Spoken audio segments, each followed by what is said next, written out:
It's that time of year when sharing ghost stories is just the thing to do, and there are plenty of ghost stories and maybe even a few ghosts in downtown Phoenix, where a group called Phoenix Ghost Tours allows the curious to experience some of the city's haunts firsthand. Lucas Mukai is a tour guide for Phoenix Ghost Tours, and he joins us now. Lucas, welcome to Arizona Horizon. Good to have you here. Give me a better definition of the Phoenix Ghost Tour. What are we talking about here? So basically it is a historical tour that we guide throughout the streets of Phoenix. There are sometimes some misconceptions that we kind of try to invoke them, but usually in the best interests of everyone, we try not to do that. But basically we're taking people on a sort of adventure throughout time on the streets of Phoenix. Interesting that this is a walk through Phoenix? Yes, it is a walk through Phoenix. So basically, it's a downtown area in general, right? Mm-hmm. Right around this area, actually. Yeah, okay.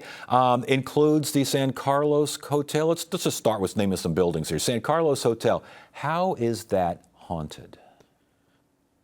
So it is haunted by a couple ghosts. Depending on who you ask, there are a couple children who used to stay there, because originally, before it was the San Carlos Hotel, it was one of the first schools in Phoenix. And one of the rumors goes is that there were 3 schoolboys who drowned there, unfortunately. Ooh. And so they often lurk around the basement in particular. Interesting. All right. There's another one, and this is Hanny's. And Hanny's used to be a very famous, in Phoenix at least, a men's clothing shop. Now it's a restaurant, and you're saying it's haunted? Yes. How so? Well, let's find out. No.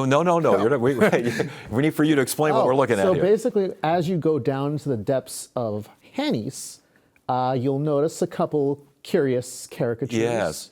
Chief amongst these is, if you look a little bit to the right, I know it's me recording, but you'll also be greeted by these little things right here. Now, the rumor goes that in Hanny's, no one actually knows where these dolls have come from, and that they've been appearing mysteriously for years. They just pop up? Mm-hmm. So that population of dolls was a lesser population a while back? Yeah, as a matter of fact, if you notice that little tuxedo doll right there, yeah, the boy, he actually first appeared when I started about 2 years ago.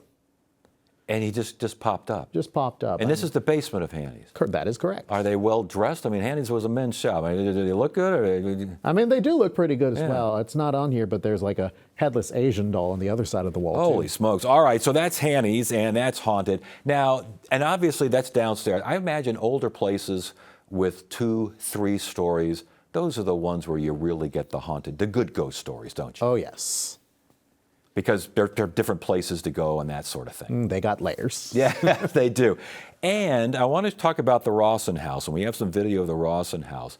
We have the video, but we're not going inside that house because they don't want you to go in. How many of the places now, and that's such a beautiful house there, Heritage, it really is. Heritage Square. How many places don't allow you in? There are quite a few places. Some is just out of practicality. They're too small, like one of our favorite places to start is Case's Own, originally the Teeter House. Yes. It's a functioning restaurant, so we don't want to, thrust our tour group into that, because, they deserve to have their business as well. Yes. Others, like the Rawson House, are privately owned. Yes. So this is like owned by the Heritage Foundation, and it's a sticky situation trying to navigate all of that. And it's probably difficult to say, hey, I hear that there are screams in the night in your house. I mean, which is what I think the report is for the Rawson House. Mm-hmm. Yeah, there have been some reports I've heard while doing some research that even crying children can be heard in the basement. Oh, wonderful. All right. Well, there you go. We'll let them handle that themselves. And let's see, the Orpheum Theater is on here. I'm kind of wondering how haunted. Because I remember seeing a Ramones show in the 1980s there where they tore the place up, and I don't think they allowed rock. Are they haunted by the Ramones? Who's there? So the Orpheum is one of my favorite places. It is, I would dare say, probably the most haunted place in all of Phoenix. Do tell. So there are many ghosts here, and the Orpheum is quite proud of this history as well. They're always talking about it. There's many ghosts here. Harry Nace is said to haunt the building, who is the theater's founder.